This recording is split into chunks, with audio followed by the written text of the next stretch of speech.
Chemistry को हिंदी में क्या बोलते हैं? रसायन विद्या। अब जरा सा इस शब्द पे आ जाइए, छोटे से शब्द पे। अब रसायन किससे बना? रस से बना। ठीक है, रस जो शब्द है, रस मतलब एक्सट्रैक्ट किसी भी वस्तु का। जो भी संसार में ये पौधे आपने हमें भेंट किए, इन सब के अलग अलग रस हैं और उन रस के अलग अलग गुण हैं। उन सब रसों के अलग अलग गुणों को जानने और उनको नोट डाउन करते रहने की विद्या का नाम क्या हुआ? रसायन विद्या हो गया। जितने भी संसार में पदार्थ हैं, उन सब के रसों के विद्या को, रस के गुणों के अवगुणों को जानने की विद्या। और हमारी घर जो गृहिणियां थी, वो जब गुरुकुल में पढ़ती थी, तब उनको ये रस विद्या आनी आवश्यक थी, ताकि जब वो अपने परिवार के लिए भोजन पाक का इस्तेमाल करें, उपयोग करें, तब उनको पता हो कि कढ़ी में अगर हमने बनानी है तो उसमें मेथी का छौंकी लगाना है, किसमें जीरे का लगाना है, किसमें हल्दी का लगाना है, किसमें, क्योंकि वो सब पदार्थ शरीर के लिए उपयोगी हो, नुकसान ना हो जाए। इसलिए हर मौसम में हमारे घरों के सब पकवान बदल जाया करते थे। बरसात आई, पकवान बदल गए, गर्मी आई, पकवान बदल गए, सर्दियां आई, पकवान बदल गए। क्यों? इसीलिए जिस रस के नाम से हमने रसायन विद्या सीखी, हमारे घर की, हमारे भारत की एक गृहिणी रसायन विद्या की जानकार थी, और उनके उस केंद्र का नाम रसोई इसलिए रखा गया, रस से बना हुआ, अपने आप नहीं हुआ। आप विचार करके देखना कि हमारे मतलब ऋषियों ने किस कदर, ये तो संक्षेप का समय है, संक्षेप में मैं कुछ ही बातें आपके बीच में रख पाऊंगा। तो आज हमारी चर्चा रहेगी आयुर्वेद और योग पर। बंधुओं, ऋषि दयानंद सरस्वती ने जब इस संसार में पदार्पण किया और देश की अवस्था को देखा, तो उनके पीछे चार बातें मुख्य रूप से सामने आई। वो चार बातें कौन सी थी?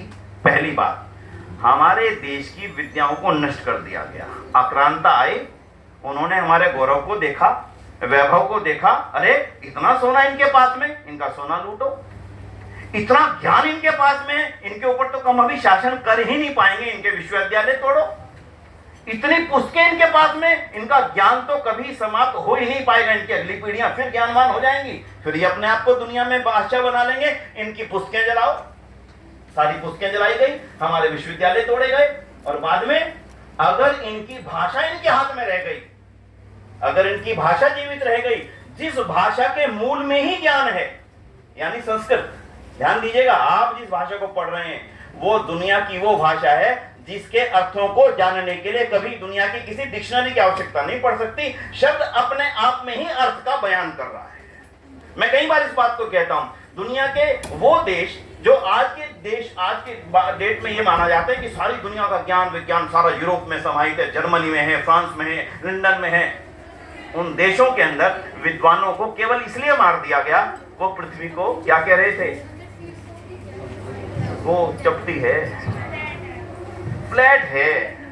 अरे फ्लैट है कैसे कहता है? सजा हुई, क्या सजा हुई? मार दिया जाए, काट दिया जाए, किताबें फाड़ दी जाएं, फांसी दे दी जाए, अलग अलग को हुई, ब्रूनो को हुई, एक और था, एकदम से नाम अभी ध्यान निकल गया। उसके बाद इसने दूरबीन बनाई, क्या नाम उसका? गैलीलियो को हुई। क्या किया बेचारे का? अपराध क्या था?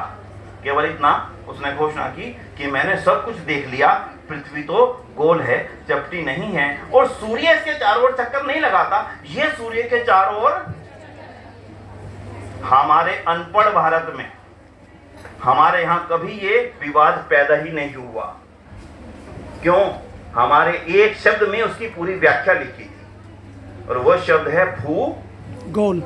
अपने आप स्पष्ट है, जो भू है वो, कोई आवश्यकता ही नहीं है किसी डिक्शनरी की, कोई आवश्यकता नहीं किसी विज्ञान की, कोई आवश्यकता नहीं बड़ी यूनिवर्सिटी में शोध करने की। मेरा शब्द अपने आप में अपने शब्द की पूरी व्याख्या कर रहा है। आज भारत और इंडिया का बहुत बड़ा वो चल रहा है इस समय, विवाद, भारत या इंडिया, भारत या इंडिया।